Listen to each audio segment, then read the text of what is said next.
Mientras la guerra se ponía cada vez más intensa en el este, Hitler comenzaba a querer tanques mucho más pesados y potentes, convencido de que podría compensar el bajo número de soldados con un supertanque capaz de resistir todo lo que la Unión Soviética estuviera dispuesta a arrojarle.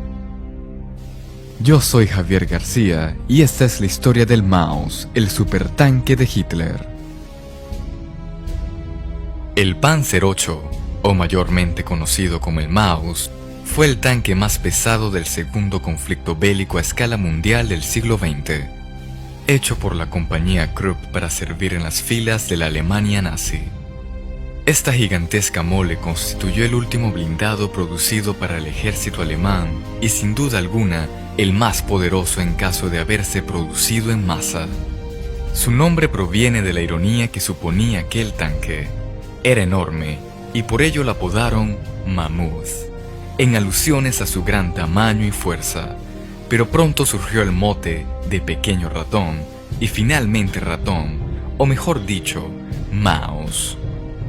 La política alemana que se fue adoptando, según transcurrían los meses, se traducía en más peso, más blindaje y más potencia.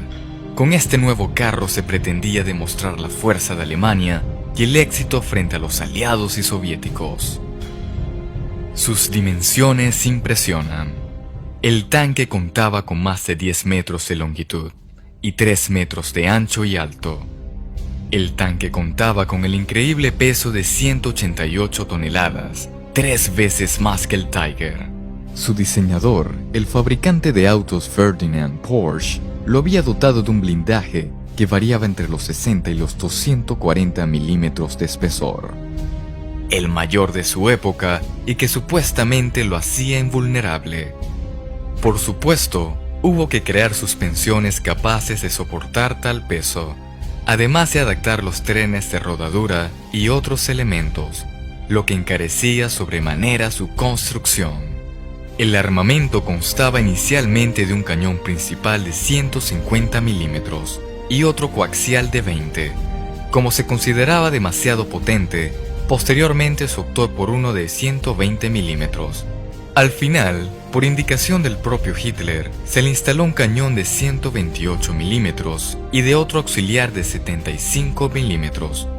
Y por más absurdo que parezca, el Führer planeaba que el Maus pudiese transportar un centenar de proyectiles, algo que habría disparado el espacio necesario y consecuentemente el peso del tanque.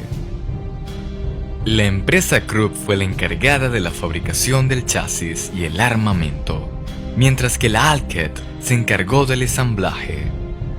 Un proyecto de estas dimensiones podía resultar vistoso e incluso impresionante, pero cojeaba en cuanto a su utilidad práctica.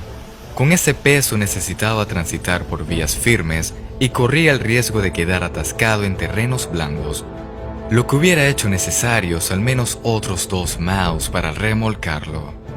Además, la mayoría de los puentes no serían capaces de resistir su peso. Por ello se diseñó de tal manera que pudiera cruzar un río de hasta 12 metros de profundidad, recibiendo aire y energía eléctrica de otro Maus desde la orilla.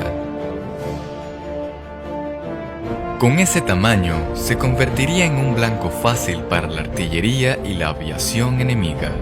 Se estimaba que iba a alcanzar una velocidad tope de 20 km por hora, pero en las pruebas jamás superó los 13, lo que haría necesario el uso de medios de transportes especiales como trenes adaptados.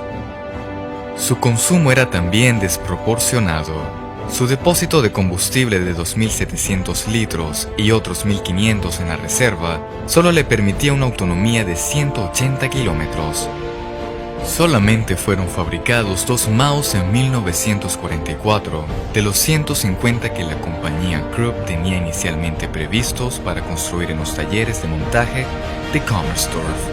Entre estos ejemplares de diferentes versiones estuvo el Maus 1, con las características originales, y el Maus 2 con un cañón de 150 milímetros, un motor más potente de 1500 caballos de vapor y un sistema eléctrico Skoda. Durante la Segunda Guerra Mundial, el tanque Maus solamente entró en combate una ocasión. Se trató del Maus 2, que defendió la fábrica de Kommersdorf disparando contra los soldados soviéticos del Ejército Rojo justo antes de que su dotación se rindiese y entregase el carro a las tropas rusas, que lo expusieron como trofeo en el Museo de Kubinka en Rusia. Respecto al Maus 1, su propia tripulación de 6 miembros lo destruyó con explosivo cerca de Zouzen para evitar que cayera en manos de los aliados.